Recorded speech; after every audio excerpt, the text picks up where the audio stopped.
Pues sí, es una historia fantástica, la historia de una mujer. Paula, muchas gracias, bienvenida, muy buenas noches. Que pues eres pintora, ya eres una gran pintora reconocida, pero que un día te diste cuenta que podías ser una gran pintora. Muchas gracias.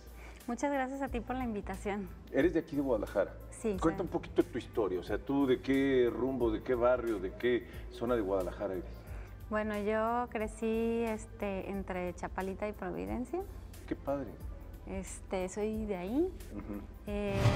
Bueno, desde niña mi papá es arquitecto. Ajá. Y me di cuenta que me gustaba el dibujo. Siempre mis dibujos eran como sobresalientes en la escuela, en la primaria vendía mis dibujos para otras. ¿Qué tipo de dibujos? O sea, por ejemplo, esos que vendías en la primaria, ¿a quién se los vendías? Se los vendía a mis compañeras. En primero, segundo y tercero de primaria sí me compraban mis dibujos, ya en cuarto ya no. ¿Pero qué dibujabas para que te los compraran? Dibujaba personas, siempre me gustó dibujar caricaturas. O sea, retratos, ¿ya hacías retrato? No hay retratos en sí, hacía como caricaturas de niñas principalmente. Ajá, ¿de las propias compañeritas? No, eran personajes inventados de mi imaginación. Ajá. Uh-huh. Y pues ahí se las vendía, luego ya fue más difícil vendérselas, pero me siguió gustando dibujar. Entonces casi siempre lo que me gustó fue el dibujo. Después decidí estudiar diseño gráfico. ¿Por qué no estudiar una carrera relacionada con la pintura? O sea, digo, yo entiendo que el diseño gráfico está relacionado con el dibujo, pero está más enfocado como al área publicitaria, al área comercial, ¿no? Sí, en aquel entonces pues me gustaba la arquitectura. Y no sé, creo que la arquitectura no la estudié por la rebeldía misma de la edad, ¿no? De que mi papá es arquitecto y cómo voy a ser igual. Entonces decidí. ¿Tú tienes más hermanos? Sí, una hermana menor. Ok, pero son nada más ustedes dos. Ajá. Entonces, papá muy atento de ustedes dos. Sí. Ya. Y pues yo la grande, el ejemplo. Y entonces decidí estudiar diseño gráfico, me gustaba la publicidad y me gustaba la imagen y lo que es pues el poder mostrar en una imagen algo característico de alguna marca, y eso me gustó. Entonces decidí estudiar diseño gráfico, pero la pintura no. ¿En dónde lo estudiaste? En la Autónoma. Ah, pero mira, ¿por qué la pintura en la Autónoma de Guadalajara, por la universidad? ¿Por qué la pintura no? Pues como que todavía no me llamaba mucho la atención. O sea, ¿no sentías que podía ser así como una vocación, una realización? Como que nunca te lo plasman así como una carrera tal.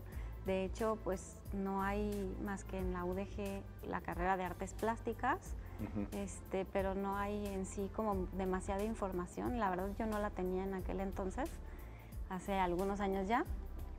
Y pues no, nunca se me ocurrió estudiar algo relacionado al arte ni a la pintura. ¿Y cómo te fue estudiando diseño gráfico? Pues me fue muy bien, tenía muy buen promedio, hacía unos trabajos muy padres, me gustaba mucho la parte creativa en la que yo tenía que dibujar. También ahí hice algunas tareas para mis compañeros. ¿Oficial o extraoficialmente? No, extraoficialmente. Pues está bien, ¿no? Buen negocio, ¿no? ¿También les cobrabas o era de cuates? No, sí les cobraba. Ajá. Sí, por ahí si alguien me está escuchando sabrá. Pero además compañeros de la carrera. Sí. Que se supone que tienen que hacer toda la chamba, ¿no? Sí, de la carrera y también de la de diseño industrial. También llegué a hacer trabajos de industrial que se relacionaban con el dibujo. Ok.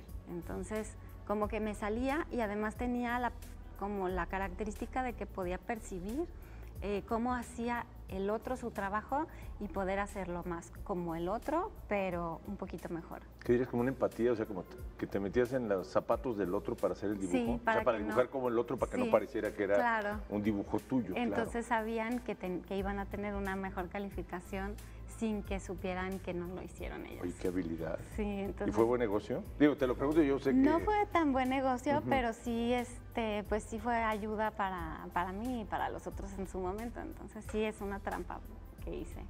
No, pero suena fascinante. Digo, te lo digo visto desde fuera, ya que pasaste, ya que terminaste, que sé que terminaste una muy buena carrera, porque o sea, qué mejor quisiera uno, que si es medio negadón para el dibujo, ¿no? Tener una compañera que puede dibujar como tú, ¿no? Y además que el dibujo puede pasar como tuyo, de acuerdo a tu personalidad. Nunca había escuchado eso, de la empatía artística. Sí, porque, bueno, yo decía, si lo hago como yo, pues los van a cachar. Entonces, pues, o sea, el chiste, también los podía ayudar a que mejoraran su técnica y todo. En eso sí también tenía, pero a veces el tiempo y las materias eran tantas que no había cabida a que ellos mismos mejoraran su proceso, entonces los ayudaba un poquito con eso. Ahora, hiciste una muy buena carrera de diseño, ¿no? Sí, no terminé. Ah, ¿no la terminaste? No terminé. ¿Y eso? Digo, no te importa que te pregunte. No, bueno, tuve a mis hijos y me casé y abandoné la carrera.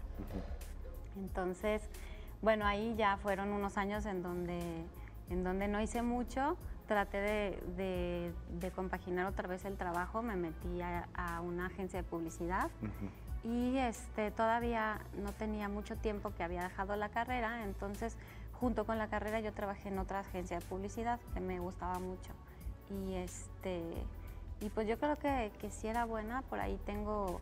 ¿Pero qué hacías en la agencia de publicidad? ¿Dibujo?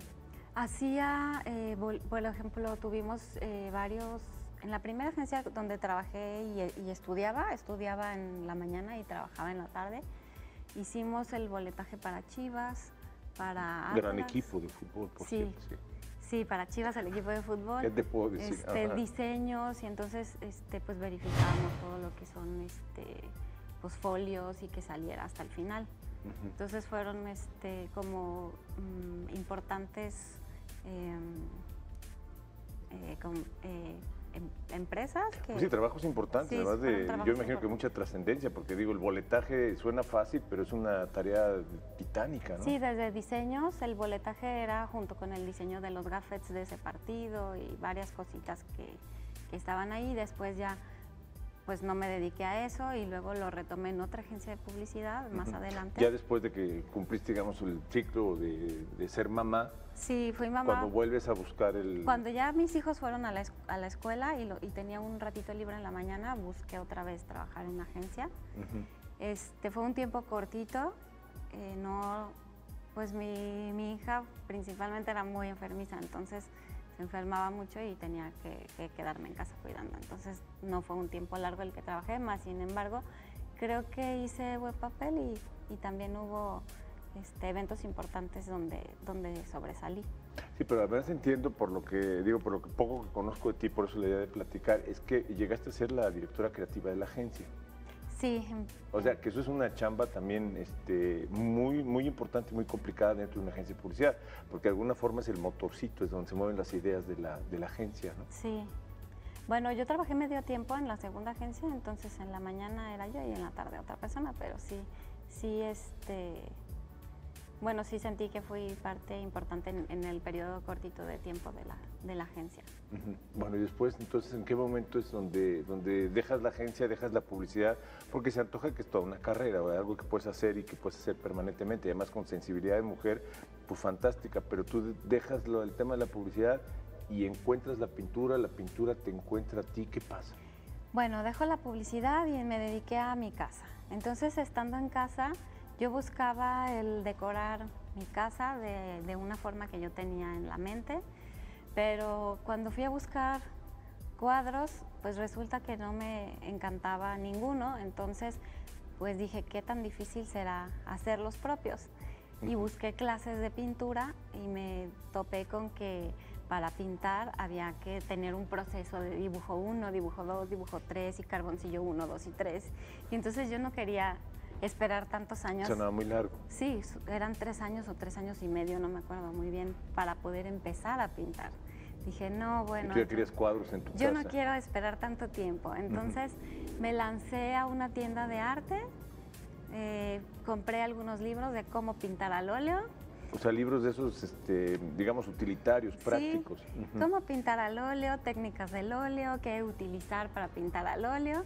Y entonces leí más o menos lo básico, pregunté en la tienda qué podía comprar y con qué podía empezar.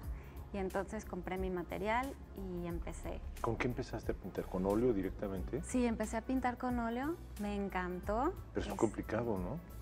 Pues creo que suena más complicado de lo que es. No es tan complicado. Sí son muchos materiales, pero una vez que ya sabes para qué sirve cada material, es así como un universo de posibilidades. Entonces me encantó, terminé, hice una pera.